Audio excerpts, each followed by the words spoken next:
ہمارا کیا بنے گا، ہم کدھر جائیں گے؟ بڑی لمبی گفتگو کے بعد پتہ چلا کہ ان کو ٹرانکزام پر اعتراض نہیں، لیکن اگر پرانے نقشے کی بنیاد پر ہو، اس کا پورا نقشہ تبدیل کر کے آج کی جو نیا نقشہ متعارف کرایا گیا ہے اس حوالے سے ایک بہت بڑی آبادی متاثر ہو رہی ہے۔ چیئرمین وابڈا سے بھی ہم گزارش کرتے ہیں کہ اس کو ریویزٹ کریں اور وہی نقشہ اس طرف لے جائیں کہ جہاں ڈیم بھی بن سکے، کیونکہ ہمارے ہاں ڈیم ملٹی پرپس ہے، وہاں فلڈ کنٹرول بھی ہوگا، ایریگیشن بھی ہوگا اور پاور جنریشن بھی ہوگا۔ ان تین مقاصد پر مشتمل یہ ڈیم بنیں گے، اور ہمارے جو اپنے علاقے کے وسائل ہیں، چاہے وہ چشمہ رائٹ بینک کینال ہے، چاہے وہ فرسٹ لفٹ کینال ہے، چاہے وہ سیکنڈ لفٹ کینال ہے، چاہے وہ اسمال ڈیمز ہیں، نواب حیدر ضام ہے، چودوان ضام ہے، درابڑ ضام ہے، ٹانک ضام ہے، گومل ضام ہے، اگر یہ تمام جو ہمارے اپنے خطے کے وسائل ہیں وہ ہمیں مہیا کر دیے جائیں تو جناب وزیر اعظم آپ کو علاقہ دامان کا 12 لاکھ ایکڑ کے اراضی ہم برانی سے نہری بنا کر آپ کو دیں گے۔ جہاں آج ہم غلہ باہر سے منگواتے ہیں، اس زمین کے آباد ہونے کے بعد آپ کو غلہ ایکسپورٹ کرنا پڑے گا، امپورٹ کرنے کی ضرورت نہیں پڑے گی۔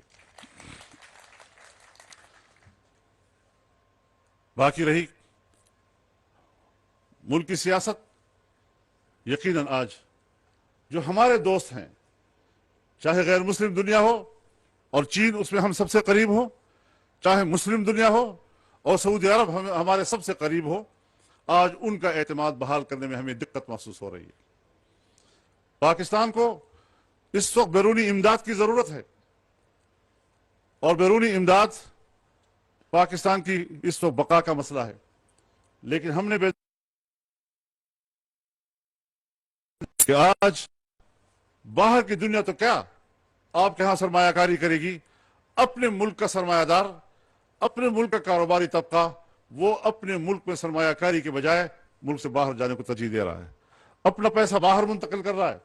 ہم نے اس اعتماد کو کیسے بحال کرنا ہے، یہ بہت بڑا چیلنج ہے، اور اس کے باوجود ملک میں بے قراری پیدا کرنے کی کوشش کی جا رہی ہے۔ لیکن جناب وزیر اعظم، آپ مطمئن رہیں، جو انرسٹ پیدا کرنا چاہتے تھے، جو بے قراری پیدا کر کے معیشت کی تباہی کا ایجنڈا نامکمل دیکھ کر اسے مکمل کرنا چاہتے تھے، وہ مایوس ہو چکے ہیں، وہ ناکام ہو چکے ہیں، اور انشاءاللہ ناکامی ہی ان کا مستقبل ہے۔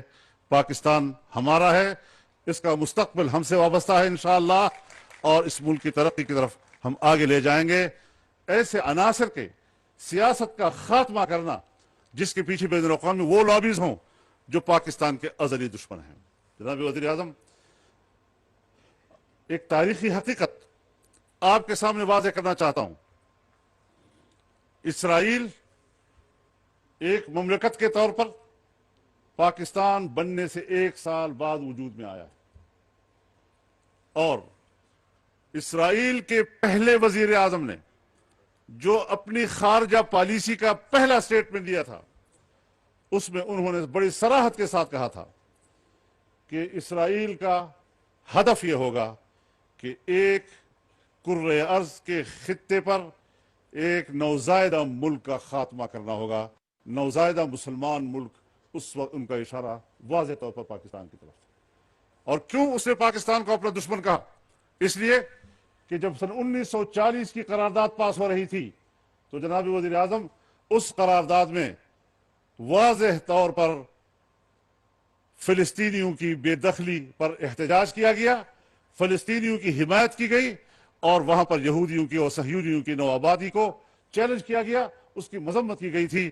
پاکستان نے بھی جب اپنا تصور دیا تو ان کے بارے میں بھی اپنا نظریہ پیش کیا، اور جب وہاں ایک ملک بارد وجود میں آیا تو انہوں نے بھی ہمارے بارے میں واضح نظریہ پیش کیا۔ اگر شیطان میرے دادا آدم کا دشمن ہے اور آج بھی وہ میرا دوست نہیں ہو سکا، اور قیامت تک بھی شیطان اس لیے میرا دوست نہیں ہوا کہ میرے دادا کا دشمن رہا ہے، تو اسرائیل بھی کبھی پاکستان کا خیر خواہ نہیں ہو سکتا، اور نہیں پاکستان کی سرزمین سے ان کے لیے خیر خواہی کی بات ہونی چاہیے۔ ہمیں خود اعتمادی کے ساتھ اپنی پالیسی بنانی ہوں گی، ہمیں سود کا خاتمہ کرنا ہوگا۔ جس طرح کے اقدامات ہوئے ہیں، میں صرف شکریہ ہی نہیں بلکہ مبارکباد بھی پیش کرتا ہوں کہ آج پہلی مرتبہ سود کے خلاف فیصلہ ہوا اور اسٹیٹ بینک آف پاکستان اور نیشنل بینک آف پاکستان دونوں نے اپنی اپیلیں عدالت سے واپس لینے کا فیصلہ کیا تاکہ کورٹ کے فیصلے پر عمل درآمد ہو سکے. اور اب ہمارے لیے وہ بینک جو پرائیویٹ ہے اور انہوں نے اپیلیں کی ہوئی ہیں ان کو بھی واپس لانے پر ان کو آمادہ کیا جائے گا. تو میرے محترم دوستو، خطے میں ایک باوقار ملک بننے کی صلاحیت ہم نے اپنے اندر پیدا کر دی ہے. اس کے لیے گو کہ ہمارے پاس وقت کم ہے، مقابلہ سخت ہے، لیکن ہم نے جب چیلنج قبول کیا ہے تو پھر اللہ کی مدد حاصل کریں گے اور انشاءاللہ اپنے اہداف میں ہم کامیاب ہوں گے. تو یہ چند گزارشات جو سپاس نامے میں بھی آپ کے سامنے پیش کی گئی، اور